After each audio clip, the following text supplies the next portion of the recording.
if we're using that, I guess, then idea that people do have noses for this. Yeah.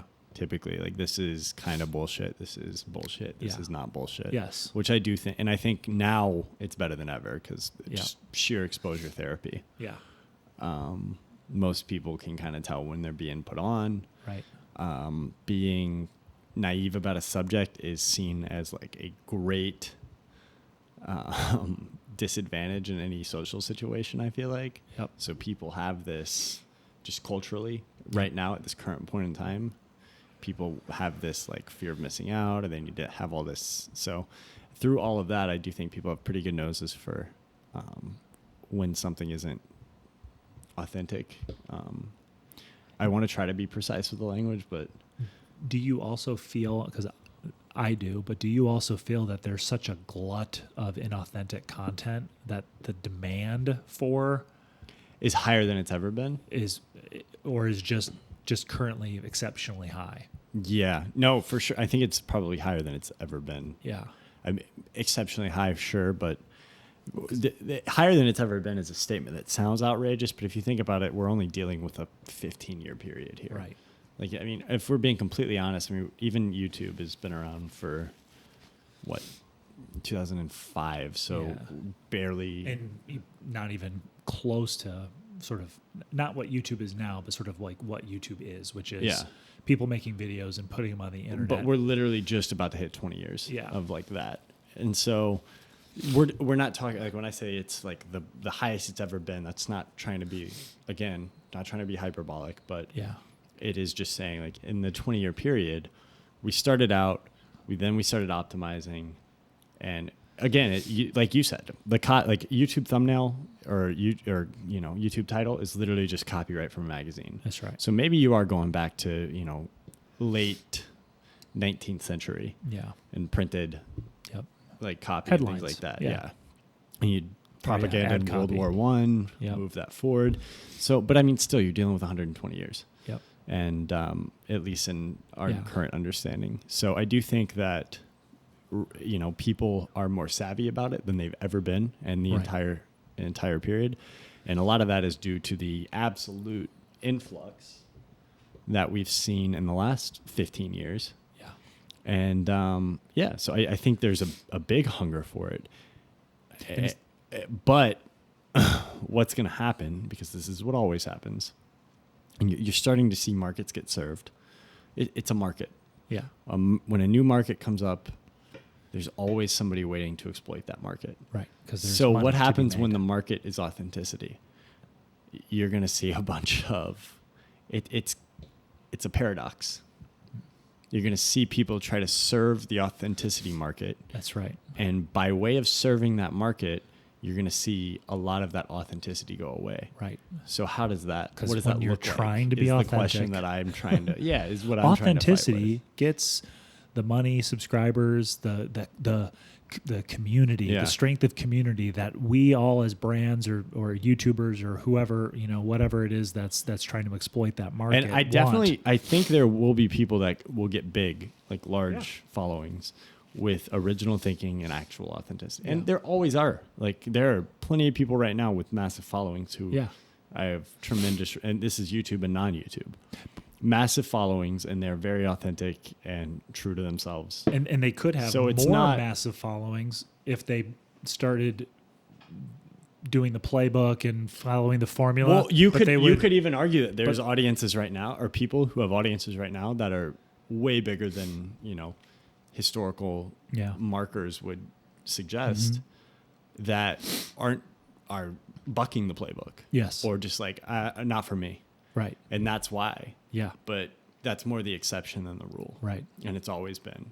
And there's always going to be people like that. Yeah. That's how trends change and new ideas are presented. And then all those ideas, when they are presented to the marketplace, some of them do better than others. And then whoever it is trying to just literally exploit the marketplace is going to go and try to exploit those ideas. Yep. But it's just interesting because, we are reaching a point where authenticity is becoming the measure.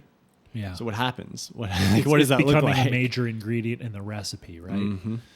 And there are people that know that, and they're trying to create authenticity. Like, I'm going to make authenticity. Well, you don't really make authenticity. That's the exact opposite of what it is. You sent me that MTV documentary where it's the cool chasers or whatever. The Merchants of Cool. Merchants of Cool, yeah. I'll link that in the show notes. Yeah, it's just like, they're trying to be like, well, if you do this, it's cooler. Like, hey, Sprite sales are shit, so we want to get a team of marketing professionals to do like 6 months of research to figure out what the angle with Sprite is. And I won't spoil the outcome, but it's just fascinating how all that works.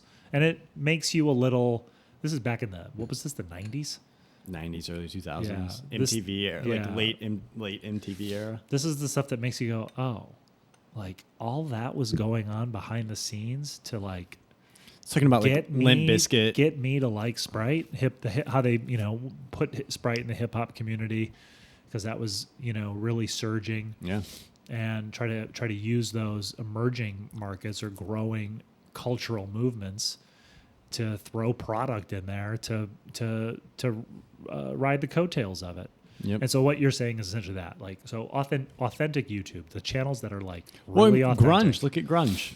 Like, we've seen small scale examples of what this looks like. Yeah. When you corporatize authenticity, right? Or I have that commercialize the it. Book, The Conquest of Cool, about like the flower power movement and the hippie movement being kind of co-opted by advertising. Yep. It lost its effectiveness. I mean, we've just gone through a period where we've seen a lot of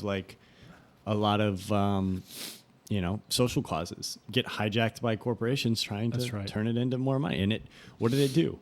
It eventually kills the concept. Yeah. Like, it eventually kills the purpose of the movement. Like, any kind of altruistic intent or, possible, quality outcome gets hijacked for commercial gain. I'm saying it like, like when something becomes commercial, I don't necessarily agree with, like, there's a lot of good people, good authentic people who are probably going to make a lot of money. Yeah. As this movement kind of crashes and starts to, dissipate out into the culture. But again, it goes back to what we've talked about before, the hierarchy of intentions. When you have somebody making something because they care about the thing they're making, it's Artifact Bag Company, it's Patagonia, it's some of these channels that we're going to talk about.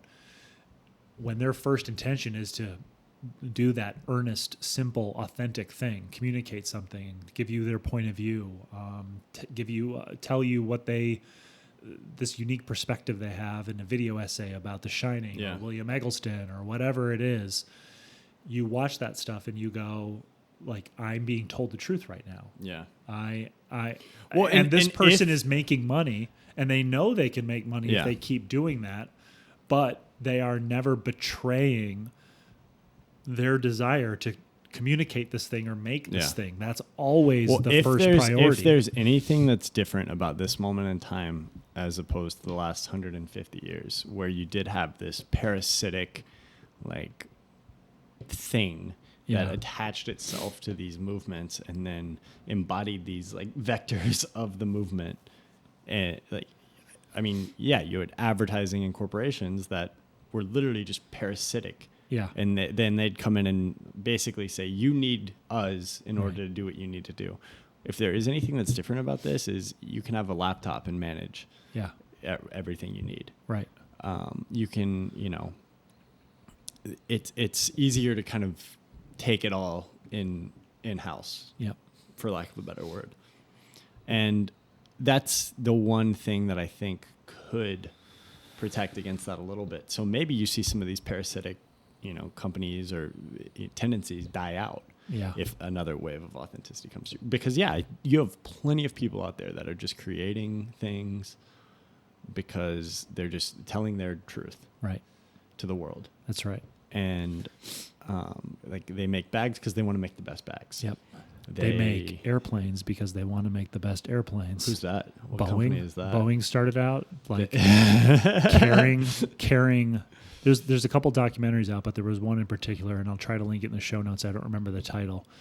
Sounds like propaganda. But they just went so deep into, but it wasn't even like from Boeing's point of view. And, you know, I don't know for sure where it came from, but they just talked so much about the Boeing, you know, the sort of post World War II Boeing and what they were about and their quality standards and how. If I was doing marketing for Boeing, I would say we need to make some documentaries on how much they cared. And then we need to hire a new CEO that goes, we've strayed from that, and we will do everything to get back to that. Give them metric, and then there you go. Yeah, but you know, that to me has been the example of a company that was doing something. Their main priority was to build the safest airplanes in the world, to have the long view on their corporate outlook. If we put every resource we have in quality control, safety, scrutiny of the materials, working with our manufacturing partners, or keeping it all in-house, whatever their principles were, we're going to build the best aircraft in the world, and everybody is going to make us our top choice because they trust us. We're the sure thing. We're the no-brainer. Yeah. And then they got bought out, and that company, you know, wanted to capitalize on that brand and increase profits and all that stuff. And I'm oversimplifying it, but the hierarchy of intention shifted. It shifted from let's make the best airplanes in the world. And because we make the best airplanes in the world, we're going to be very profitable. Maybe not as profitable as we could be, but we're going to be very profitable. Hey, let's make, you know, let's make some good airplanes. Yeah. Let's make a crap ton of money. It had been a golden afternoon, and I remember having the familiar conviction that life was beginning over again with the summer and summer.